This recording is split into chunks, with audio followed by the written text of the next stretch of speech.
Ladies and gentlemen, good morning and thank you for the journalists who joined us in this room for this press conference 3 years after the encrypted network van Encrochat. Thank you to the international journalists who are joining us via the live stream. We will have today speeches from Carole Etienne from the GIRS of Lille, Mr. Christophe Luçon, who is Gendarmerie Nationale General, Madame Makar from the National Procureur in charge of international cooperation for the Netherlands, Bernard for Eurojust, a national member for France, and Mr. Alexander Van Dam, national member for the Netherlands, and for Europol, Philippe Lecoupe, who is the Deputy Director. And now the floor is Ms. Carole. Merci, mesdames et messieurs. Thank you, ladies and gentlemen. Since our previous press conference of the 2nd July in Eurojust in The Hague, 3 years have passed. A great deal of incomplete and accurate information have been circulated in the European media or on social media, both about the legal framework and the provisional international assessment of the follow-up to and impact of this criminal investigation conducted by the Public Prosecutor's Office of the Lille Specialized International Court and then by the investigating judges seized by the virtue of the opening of the Jury of Investigations of 28th May 2020. This is why it seems necessary that objective and shared information be revealed to the public without being able to address the development prospects of the French source investigations, which are covered by the secrecy of investigation. As a reminder, this investigation was entrusted to the Gendarmerie Nationale and Centre de lutte contre la criminalité numérique, the so-called C3N. It has identified the existence of an encrypted digital communication solution distributed under the trade name of Encrochat for use by very high-level national and international criminal organizations. The encrypted telephones in questions were presented in a highly opaque distribution channel that was, of course, distinct from traditional commercial channels as guaranteeing perfect anonymity to the users, perfect confidentiality, and the telephones were undetectable and untraceable. The technical investigation carried out revealed that this encrypted communication solution, which was not declared in France, was being implemented from servers located in France, in the Département du Nord, in Roubaix, for the benefit of a worldwide clientele. Exploitation of the data seized confirmed its use, in particular in large-scale cases of criminal conspiracy, import and trafficking of considerable quantities of drugs, arms trafficking, and we're talking here of heavy weapons, or money laundering. I would also like to remind you that the investigation led to the implementation to confirm this observation, especially with the information obtained from the Netherlands and a shared common thing on the 10th of April under the auspices of Eurojust and with the support of Europol. I would like also to remind you that the investigation led to the implementation of a technical device through which it was possible to access encrypted telecommunication in numerous users involved in criminal activities. This is a device that is covered by national defense secrecy. I can tell you only that it has been received and deployed by a department authorized by law to do so, the Gendarmerie Nationale Service Central de Renseignement Criminel, the so-called SCRC, and Pôle Judiciaire de la Gendarmerie Nationale, PJGN, under Article D15-1-6 of the Code of Criminal Procedures in France. Therefore, any disclosure of the technical tool used to capture the data raises the question of a breach of the rules relating to defense secrecy and would be prejudicial to the public interest. It is worth emphasizing once again that given the extent to which the Encrochat encrypted telephony solution has been used by criminal networks around the world, the use of the data captured, i.e. 115 million messages relating to the activities of these criminal organizations, has been organized within the framework of international cooperation facilitated by the work of Europol and Eurojust. A review of the large number of arrests made in the partner countries show significant results: major seizures of drugs, heavy weapons, and hundreds of millions of euros. A review is included in the press file and shows that there were 6,558 arrests, nearly 900 million euros in criminal assets seized, over 30 million synthetic drug pills seized, also over 103 tons of cocaine, 163 tons of cannabis, over 3.3 tons of heroin, 971 vehicles, 271 properties of houses, as well as 923 weapons, in addition to 27,350 rounds of ammunition and 68 explosives. I'm not forgetting the 83 boats and 40 planes. In France, more specifically, the progressive analysis of the messages captured has led to a part of 84 incidental investigations referred to the relevant public prosecutor's office and have led to contributing to ongoing investigation. This has led to 165 arrests and the seizure of over 2 tons of cannabis, in addition to 118 kilos of cocaine, 155 kilos of heroin, 135 kilos of synthetic drugs, 105 weapons, 110 vehicles, and over 4,492,000 euros.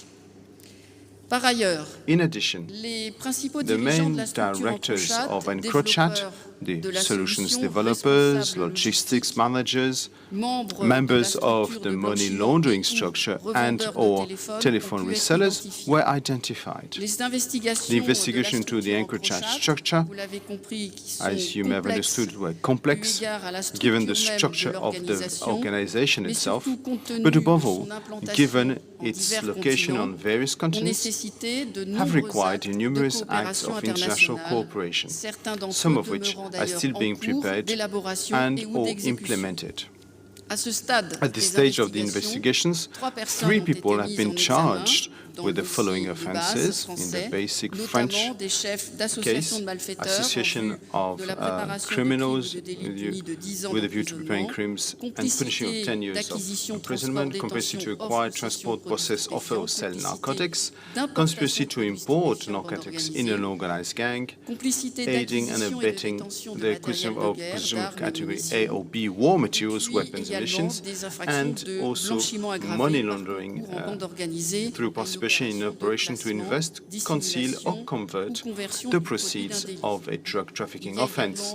There was also another crime, 3 others actually, that concern the supply and the transfer and import of a cryptology device that doesn't exclusively perform authentication or integrity control without prior declaration.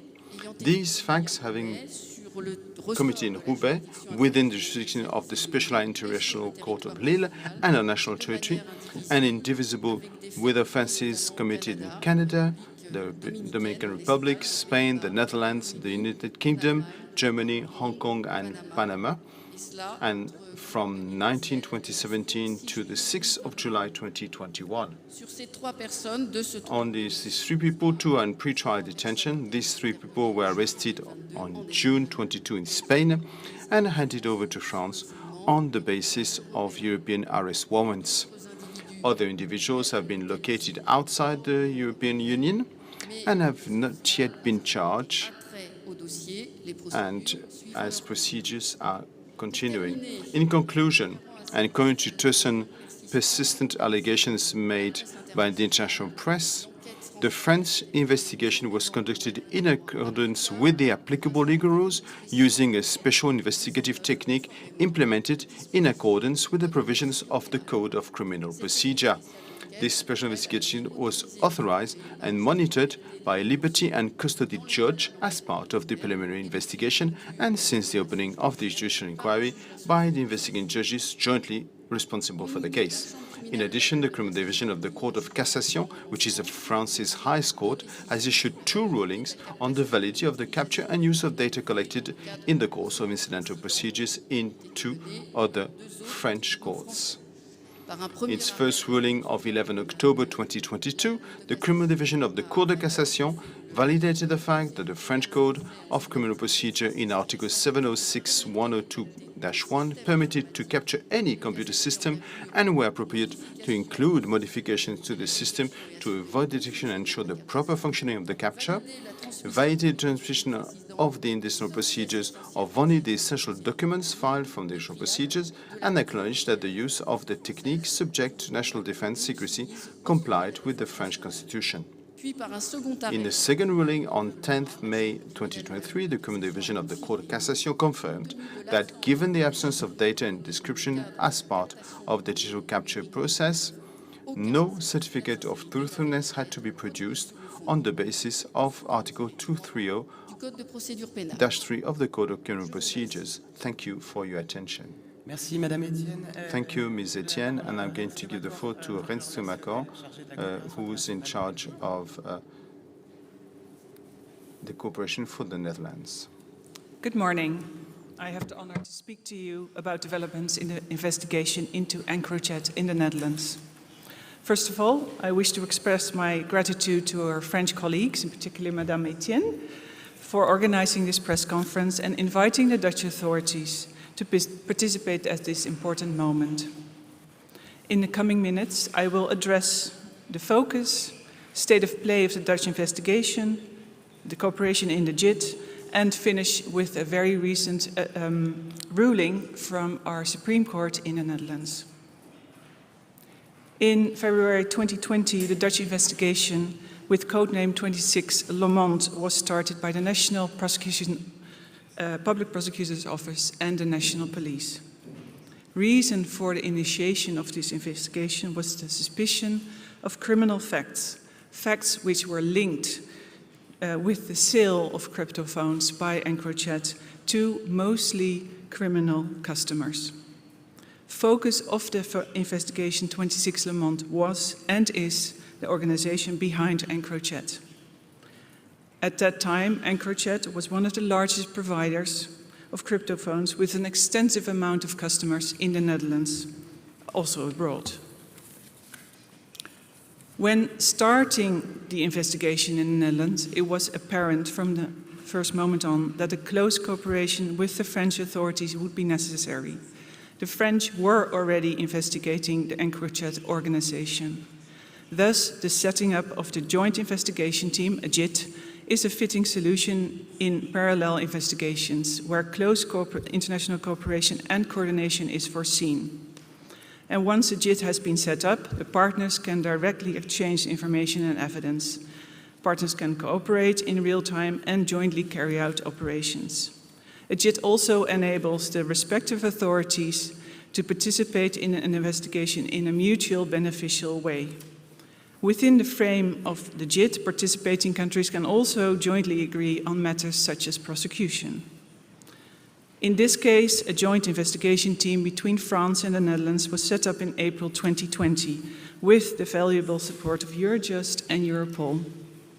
In the context of this JIT, teams in both countries have set out on new and innovative paths of investigation. This type of case and this type of criminality calls for different approaches. As a result, the crypto services of Encrochat were dismantled in 2020 by interventions of the Dutch and the French national authorities.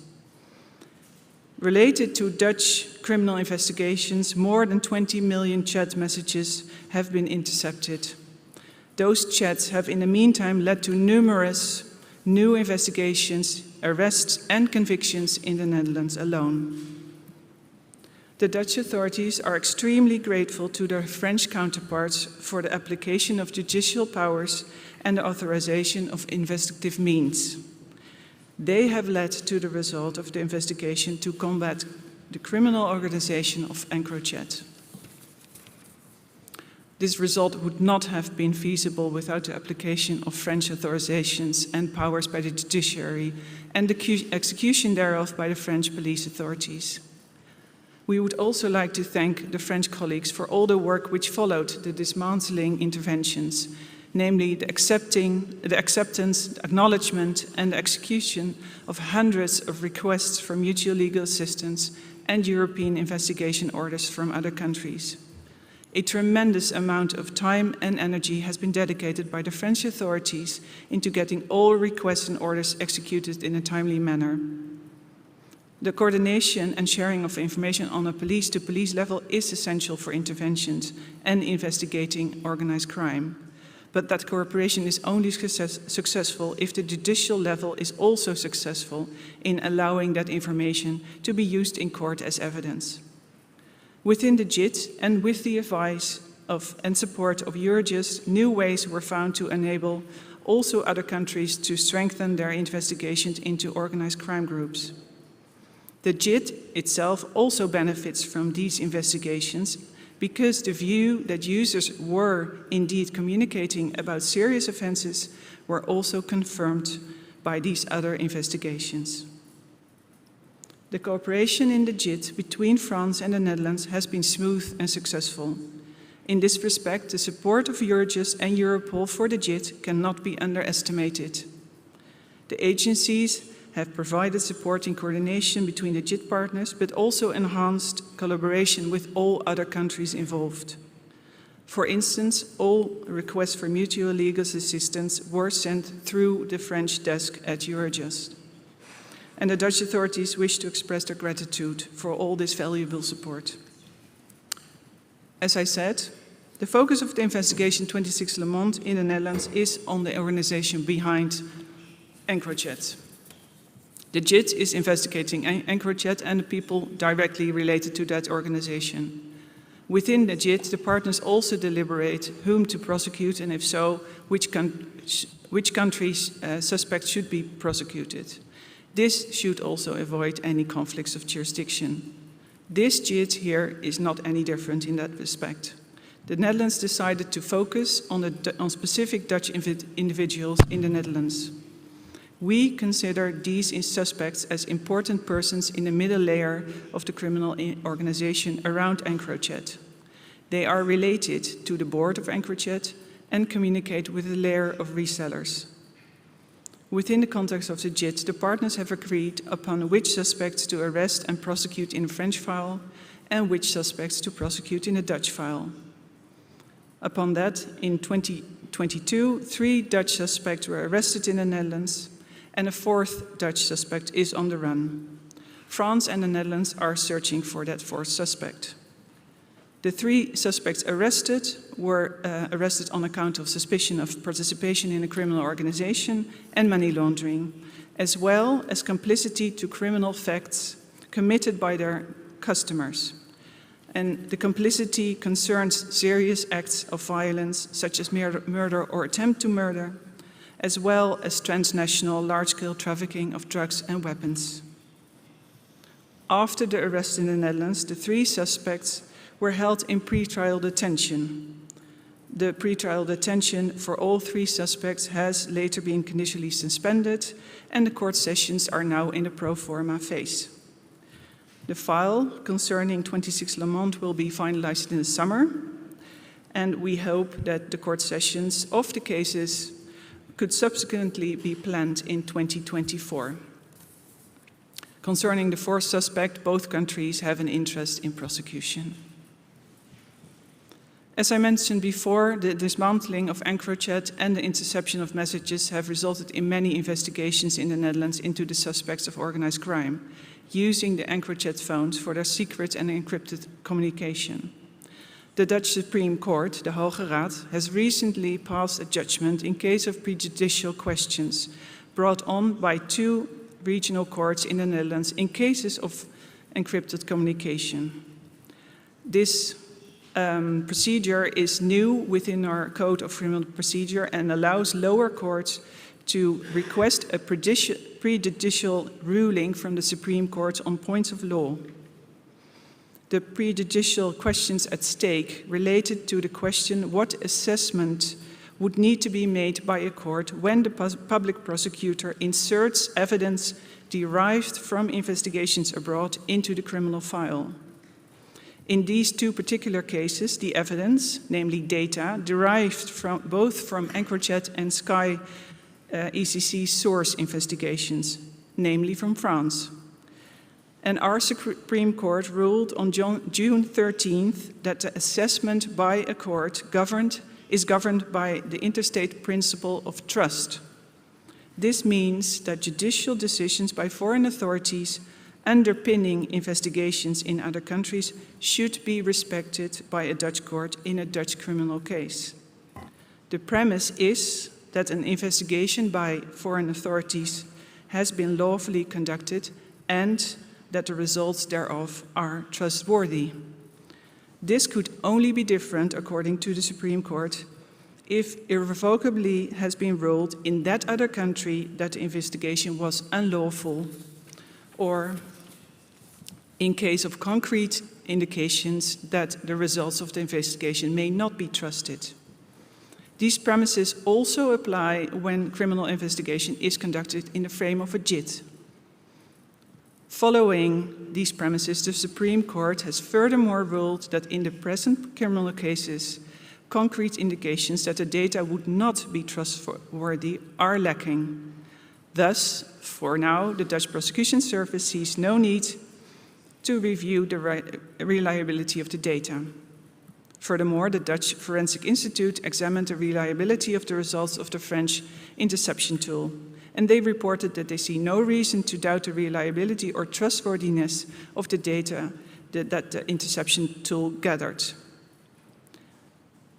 This prejudicial ruling of the Supreme Court of the Netherlands fits in with other rulings in European courts concerning the assessment and use of evidence derived from the French investigations into Encrochat, but also Sky ECC.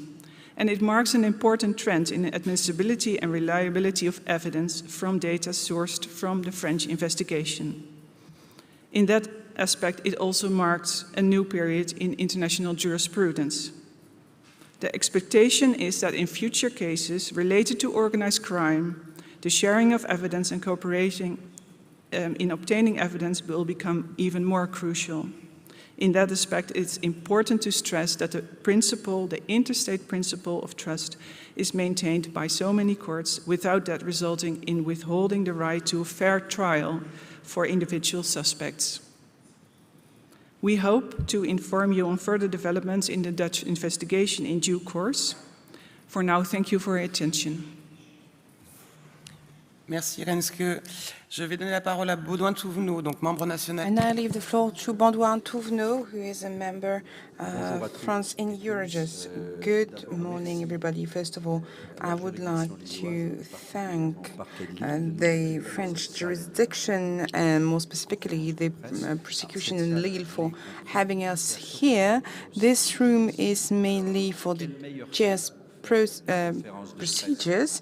So what better room to have a press conference than to be in such a hearing room. So thank you very much for inviting us.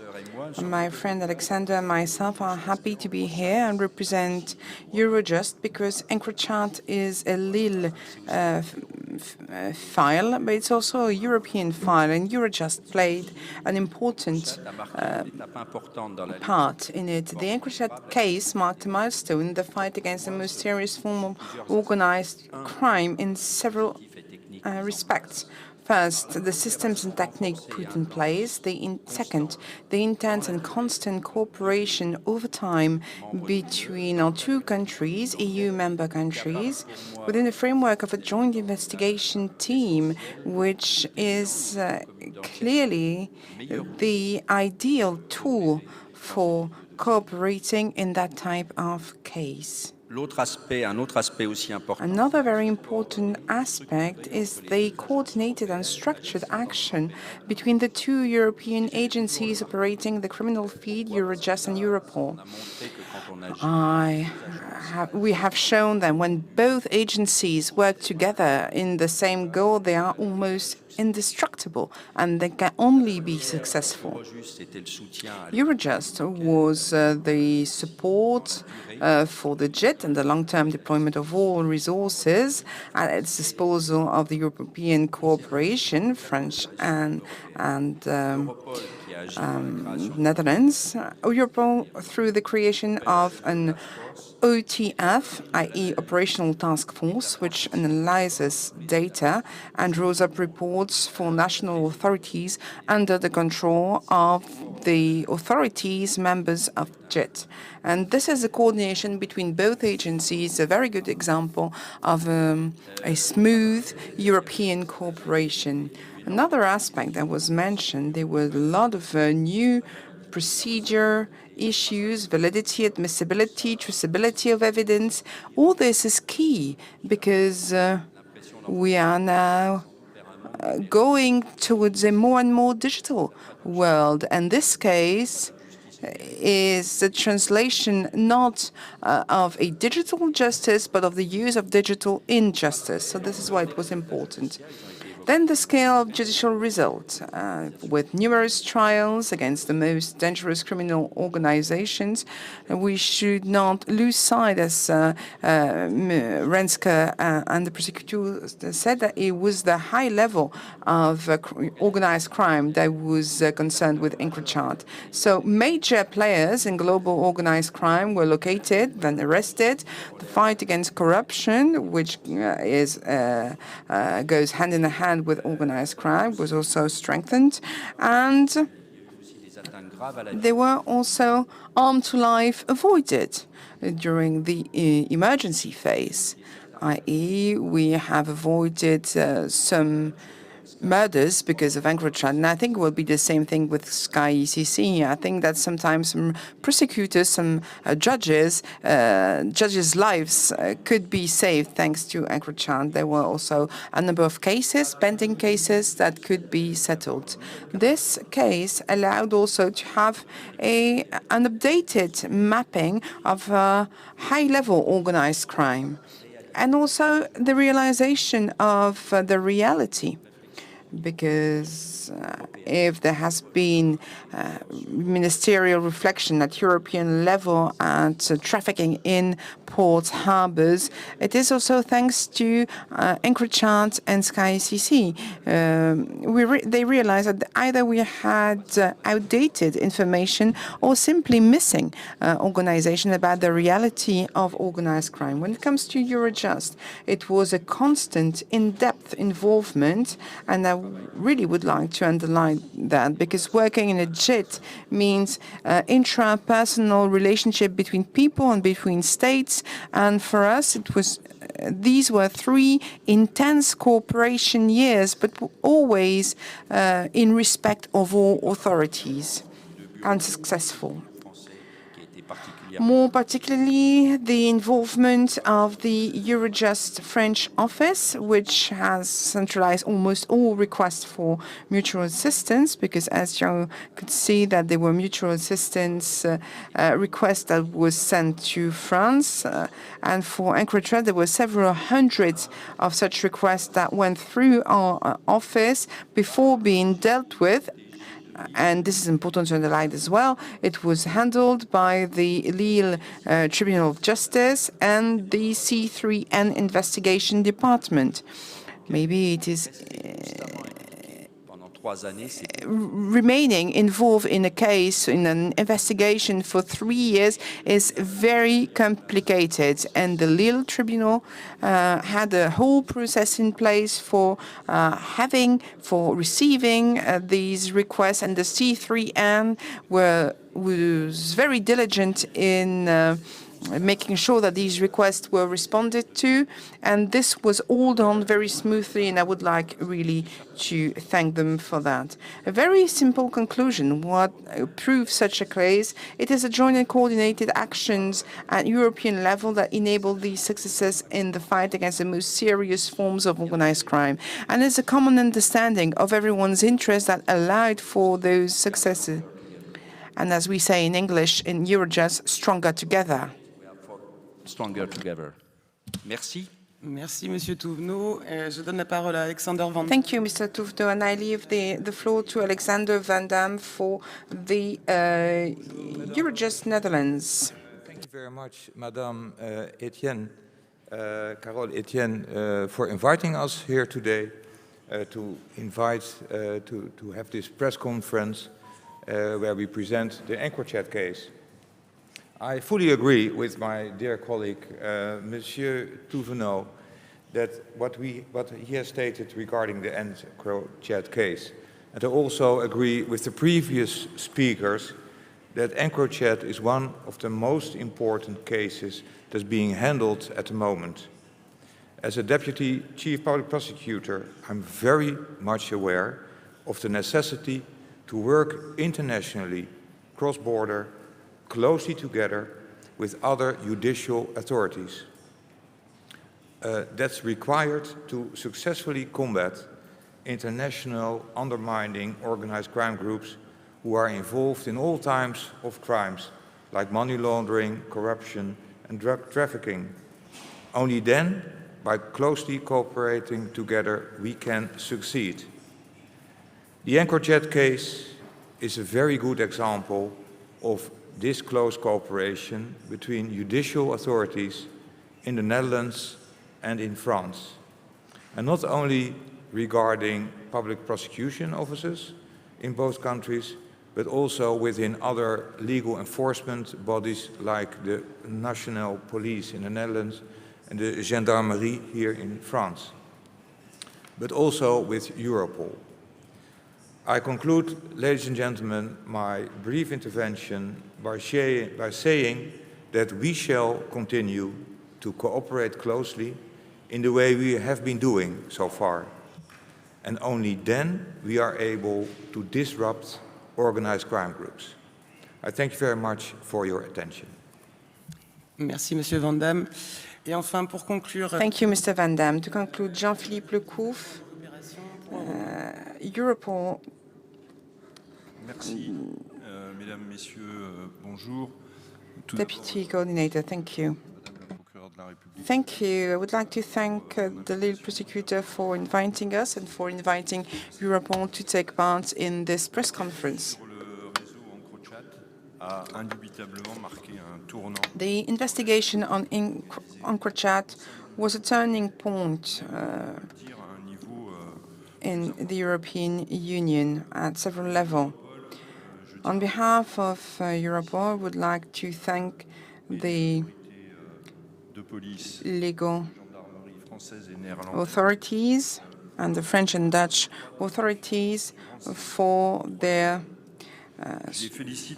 close cooperation during 3 years. I would like to congratulate them for the wonderful results that you will have in the press file that were gathered throughout this investigation. A joint investigation on Encrochat allowed us to discover a unique snapshot of the organization of organized crime and organized criminal group that operate in the EU, but also beyond, because the investigation touched 123 countries. This investigation have highlighted high-level criminals at the head of criminal networks, more specifically in global drug trafficking, generating millions of illegal revenues, millions of euros of illegal revenues, using violence and corruption in order to facilitate their criminal activities. Encrochat showed how important encrypted communication services are for those criminal organizations.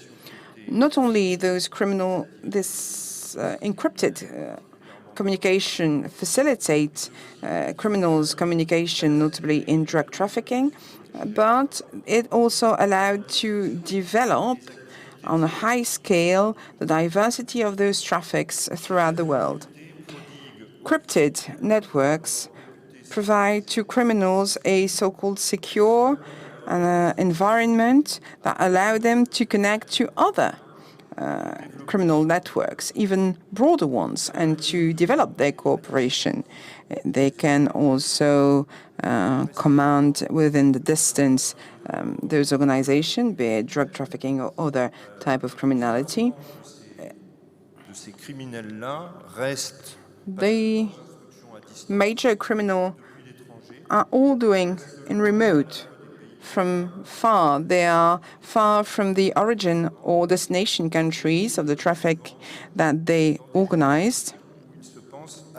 And they are in jurisdiction where they think they are protected from any judicial procedure. They establish new partnerships, new alliance remotely with other criminal organizations. They dictate murders or kidnappings from abroad.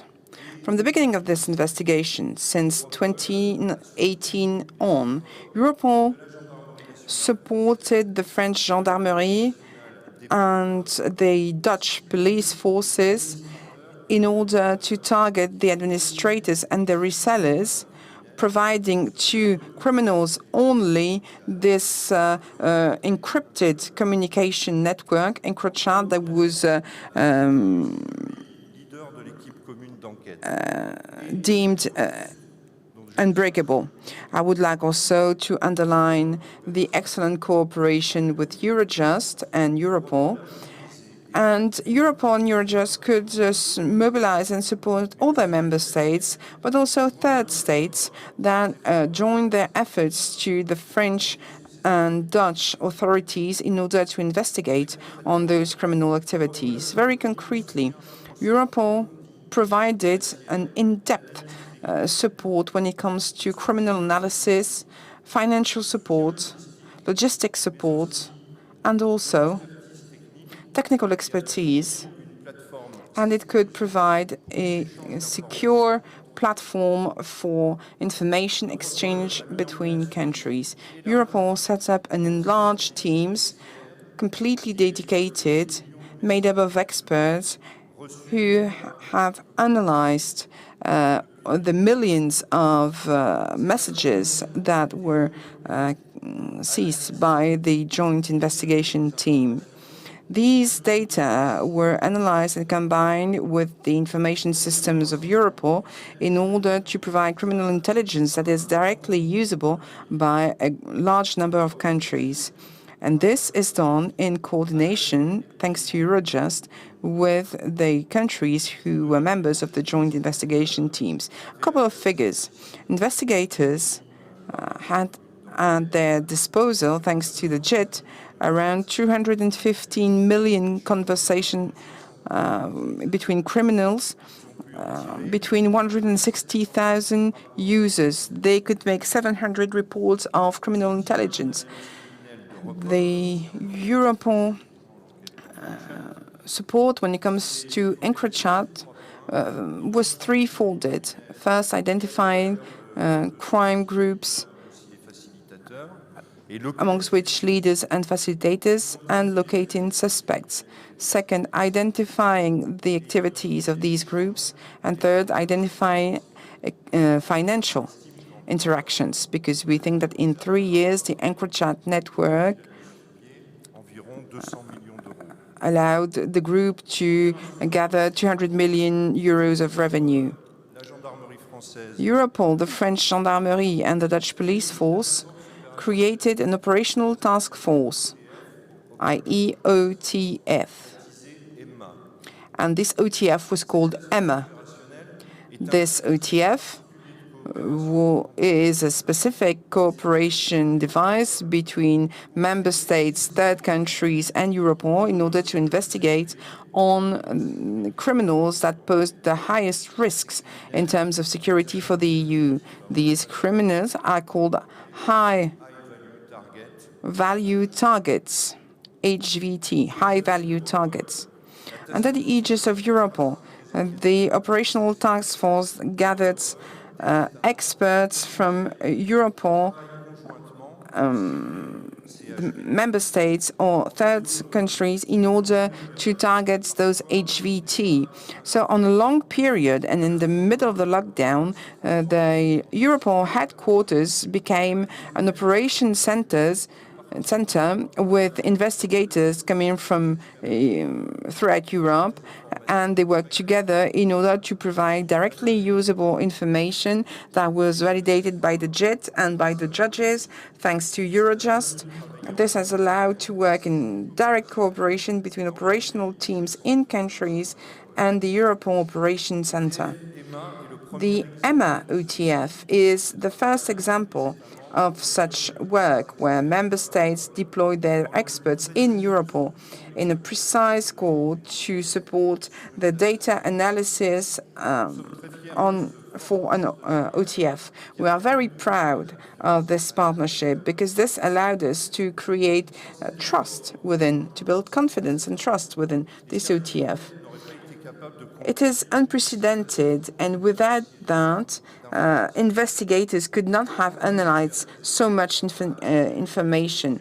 Experts from member states have speed up the work and facilitated the coordination between all involved countries. It is this work in common, this collaboration, that multiplies the efforts made by each member state and that maximizes the impact on organized crime. It allows also the investigation team to detect and investigate on organized crime beyond national borders, and they can have a holistic approach against those organized crime groups, and that goes far beyond single investigation. You can use also the information as evidence in court. This is why the EMA OTF is a model of common work. It was a milestone and a turning point, so-called a game changer in English, for international cooperation when it comes to fight against organized crime. And it has also boosted this cooperation within operational task force. Since the creation of OTF EMA, Europol supported in encrypted communication network 3 other high-scale investigation in other criminal activities.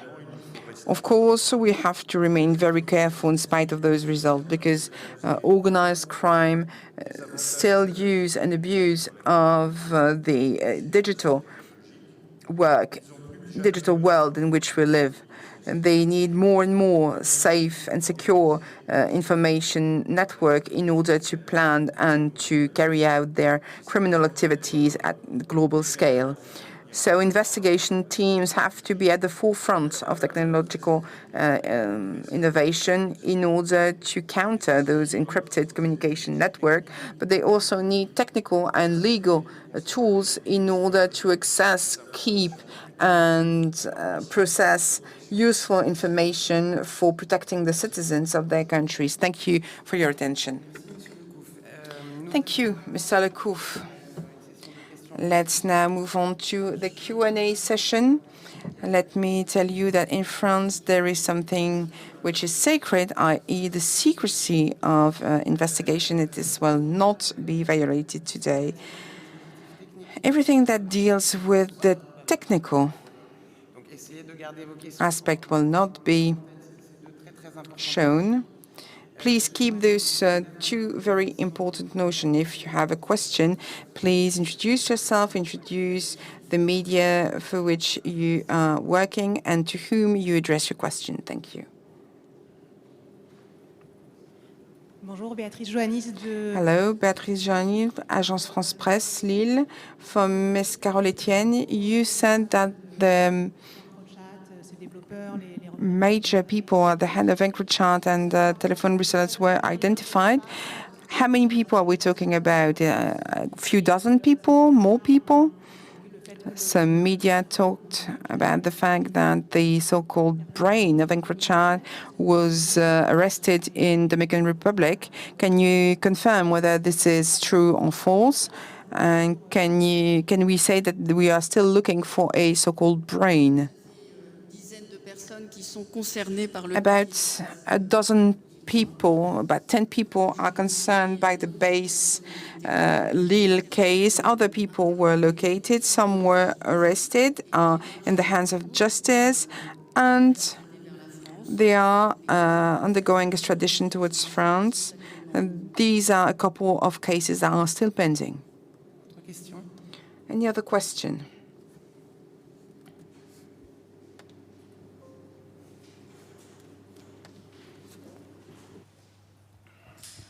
Bonjour, Emmanuel Leclerc, France Inter.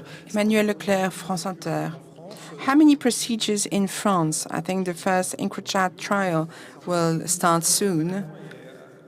So how many trials and how many tribunals are concerned?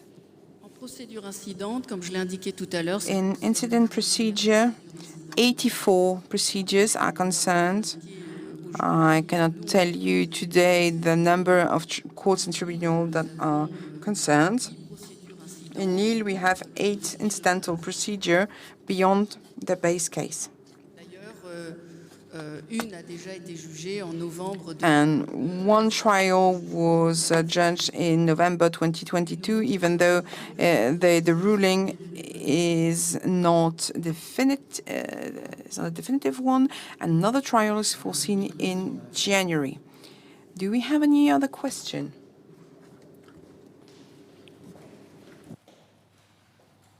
Bonjour, Lionel Gougelot de la radio. I'm Lionel Gougelot from Europa radio station. At European level, is there a fear to see other communication systems developing that could replace Encrochat? We all know that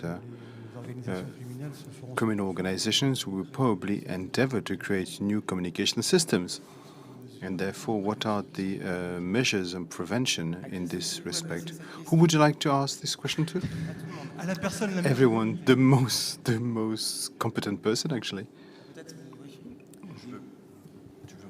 I think a joint answer from Gendarmerie and Eurojust. Well, actually, yes, we've been working on these topics. We've identified the most technical solutions that could be used for this type of operation, and not only on topics around the telephone exchanges, but also on devices that are really organized, exchange of crypto coins. So very wide aspects on a very well-structured criminal organizations on which we have to implement high skills in terms of techniques and engineering in order to identify them to fight against this phenomenon. There are some investigations in progress as we speak. Mr. Lecouf? Well, yes, to complement this question from my neighbor from Gendarmerie, at European level and even at world level, because actually the Encrochat case had impacts beyond the borders of Europe because several countries were involved, and the knowledge of this encrypted communication network went, of course, as you may have understood, beyond the borders of Europe. And major partners in our cooperation beyond the oceans, north, south, and elsewhere, were involved. So there are other encrypted communication networks that are being developed by criminals. For some of them, we know them. Others, we don't know them yet. But we will work towards getting to know them. And we've understood that this is an essential communication means for them, but it is also a weakness, a main weakness for them if we can attack these networks. And this is what has demonted the Encrochat case, is that from the moment that we manage to have a vision on the exchanges, what was in the shadow is suddenly in the limelight. So this is undoubtedly one of our priorities, to be working on the systems that make it easier for criminals to communicate. Thank you. Michael Libert for le journal. Michael Libert from the 20-minute, 20-minute newspaper. I wanted to know about the device we will not be talking about, obviously, but you use for Encrochat. Can it be transferred to attack other encrypted communication system, or was it developed only for Encrochat and is obsolete today? I have no answer for this, but we know that technology is evolving fast, and we are looking into all these technical phenomena. We have a question here on this side. Good morning, Romain Pourcon for France Bleu Nord Radio. To encompass the size of your device, the joint team that worked 24/7 for 3 years, is how many people? I imagine different jobs and different types of skills. I will start, maybe give you some elements for gendarmerie. Mrs. Procureur talked about the mobilization for France of the digital fighting in the Gendarmerie cyberspace, but other entities in Gendarmerie Nationale. In total, at the highest mobilization, about 100 people, military, were mobilized in 2020. In addition to the entities that I just mentioned, we also had some investigators in the central offices, but also for most investigation units throughout France. So about 100 military that were devoted to this action, 100% to this, and to a constant link with Europol, because as we mentioned, there was the, of course, operational task force, so internal and international cooperation, and in cyberspace there's no border, so without international cooperation it is not easy to work. With a major challenge, as we mentioned, is the interception of communication. But there's another challenge, is exploiting the mass data, because we had 1.3 terabytes of 120 million messages used, and this requires a major analysis, both in terms of techniques, but also with French and European analysts within Europol and with, of course, the Netherlands, to ensure that for our partners we can also give them the most complete information to ensure the arrests and the identification. If you allow me to complement for Europol, overall, of course, it varied in time, but overall, the figure we keep in mind is 60. So we had 60 people from Europol, and from including from the Netherlands and France, we had up to 10 gendarmes working for 18 months at Europol. So a team of about 60 people, because exploiting data was, of course, very was essential. I give you the number of messages. Out of that, there were about 1 million photos. And photos, you have to watch them carefully.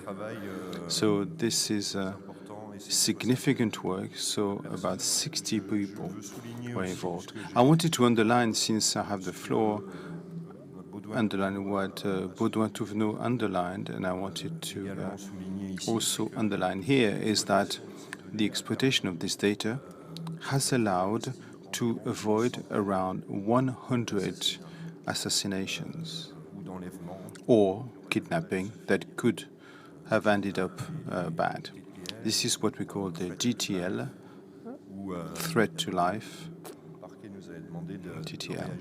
And of course, the justice asked us to react very quickly when we had this information, and therefore, thanks to this investigation, we also saved lives.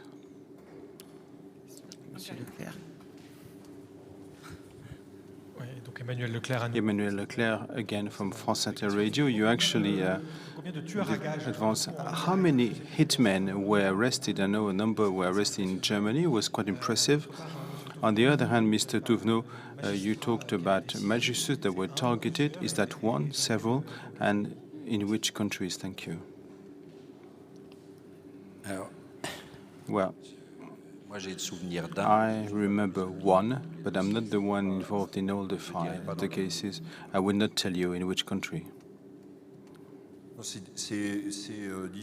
It's difficult to answer your questions like this because we haven't actually counted them all, and given too specific information, we'll be able to target some aspects which is something we don't need.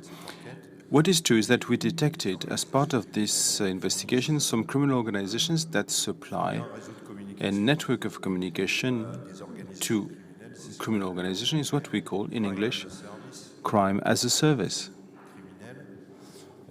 where we have the same services concerning kidnapping, extortion, and assassination. So we have detected networks that were specialized in this type of activity, criminal activity, to which other criminals were resorting to, and they order assassinations or kidnapping, and sometimes even tortures, some horrible things actually, and we were in a position to neutralize some of these networks. Thank you. I unfortunately don't have any figures to give you. Lionel Gougelot from Europe and Radio Station. Ms. Procureur, you said the investigation started in Roubaix. Is it possible to know where or in what context was that? Where the servers were in Roubaix, in a company, in a house, or just to tell us, to give us an idea of the way it was. The servers were actually in a company in Roubaix, yes. Chantal David du Nord. Chantal David from du Nord, you said that Europol has supplied some third-party state. This is a major France between, let's say, France and the Netherlands. What happened with the other European countries? How are you perceived? I was thinking about Spain or Italy. Are you being supported, or are you envied? Do other countries want to join you? Well, just on the way the agencies work in that case. Well, just for to explain the system, for the moment that we have information coming from the investigation and contributed by France and Netherlands, this information is worked on. If we see a link with a third country from Europe or elsewhere, it could be a project of a kidnapping, for example, in that country. In that case, we have a system in which we're going to identify the information, exploit it, cross-reference it, and then we're going to see the judicial authorities in France and Netherlands to see to what extent can this be shared with national authorities of that country that could be concerned. We had overall a very good cooperation with most countries because we were providing them information that was interesting information that they had to use based on their national rights, national law system, but also on the prerogatives that are for the investigation authorities in the various states. But in any case, each case, as was said by Baudouin, this information was communicated to the state. For it to become a judicial procedure, there is an international cooperation request, and everything comes and it goes back, comes from and goes back to the common investigation team and Eurojust, who processed, you don't want to give precise figures, but a lot of these judicial cooperation requests. I think we must be, for this Encrochat case, probably over 1,000, around 1,000, and that went through the French office because France, being at the origin of intercepting, was the owner of the data, if I may say so. at first. But I think what should be explained to understand the way it works, I tend to say that there are several circles in this case. The first is the ECA members, France and Netherlands. Then you have the second circle, I would like to say, all the countries in Eurojust. Because Eurojust is not just, we also have liaison procureur, when they were associated, when we knew there were information, I couldn't trust them. And then the last circle, which are all the other countries connected to Eurojust, for which Europol said that there was information that would be of interest to them. So from the moment that the task force was created, it was up to, as Jean-Philippe explained, it was up to them to connect some countries under the control of the ECE. So one country could not enter the operational task force if the French or the Dutch didn't agree, and the report will not be sent. And I think that Jean-Philippe actually described the process implemented and the human resources implemented. I think that in the Netherlands and in France, Carole could probably explain that better than I would, certain people were on duty, and I can see them in this room. It was an investment for the Lille Parquet with some duty calls to give agreement to divulge information, and then in the Dutch and Lille courts there was someone to give the agreement on a daily basis on each report, days and night, yes. So day and night, and after they had the more global agreements to welcome a new country in the task force. So all this, I think, was done with an investment of the people. The magistrates in Lille and magistrates in the Netherlands was unrelented. And we have to underline that, because to be investing during 3 years in this case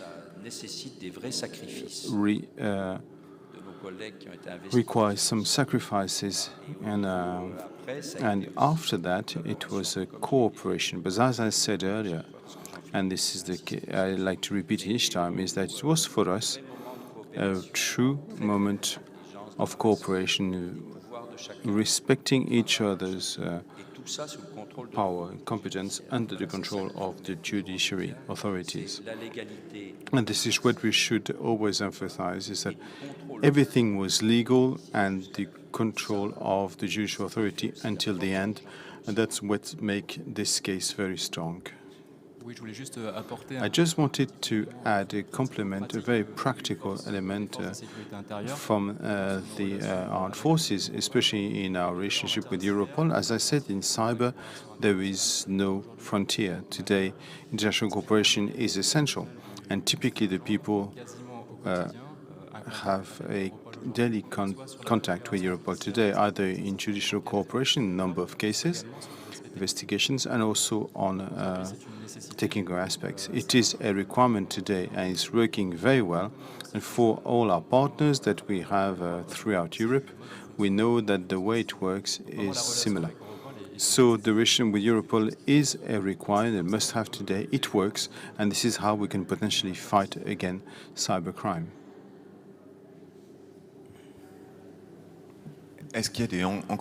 Are there still some ongoing procedures, and are there countries in the world where these proofs could not be used because they could not be received? Well, there will always be recourses, appeals in all jurisdictions in the current procedures. I think that the legal framework now has been set. The validation is specifically well synchronized, but I think there will always be some exceptions for appeal on procedures. Now, having said that, I think the various authorities concerned have, as indicated before by Mr. Lecouf, have of course reacted based on the legal systems. So they have also a number of appeals and procedures based on the legal systems, thinking about in certain countries in the Anglo-Saxon world, where there's very specific procedures and continue to have rulings that are being pronounced. And you'll have to ask the authorities concerned. Peut-être pour Monsieur Lecouf. Maybe for Mr. Lecouf, could you explain to us whether today the 115 million conversations have all been listened and analyzed, or this work is still ongoing, and whether you will continue pulling on that thread to be able to launch a new procedure that have not been done so far? I would like to say that most of it has been done, but of course we cannot go into each conversation.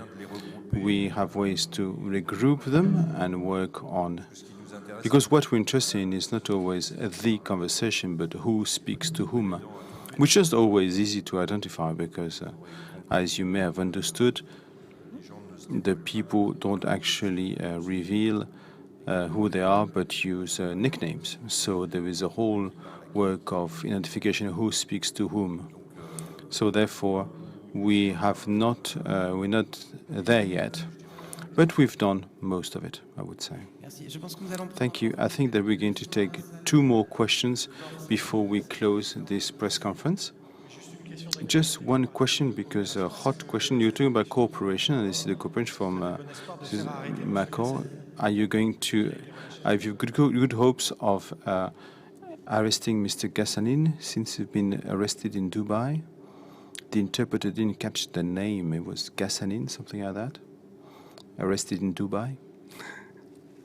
Thank you for your question, but I won't go into individual cases. Thank you. Est-ce qu'on a une dernière question dans la salle? Do we have a last questions in the room? Very well, then I think that now we can... oh, no, okay. A last question from AFP. Yes, a last question from Ms. Macor about the people arrested in the Netherlands. You said that those were people in a second circle in contact with the suppliers of Encrochat phones. Could you tell us more precisely what was the reason and what they were charged for? Thank you.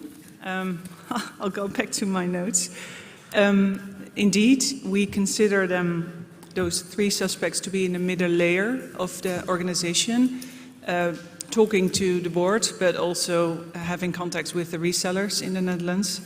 And they are charged for on account of the participation in a criminal organization. That's a separate criminal fact in the Netherlands. Money laundering, and also complicity to several very violent acts. So it's basically being part of the organization. Does that answer your question? Donc, merci à tous. Well, thank you very much. Thank you for coming. Thank you for about the 60-odd journalists present online to attend this press conference. The press release will be available from the Europol and Eurojust websites, and the video of this press conference will be available in the minutes to come in full on the Europol YouTube channel. Thank you, Ms. Etienne, for your welcome, and we'll see you all soon.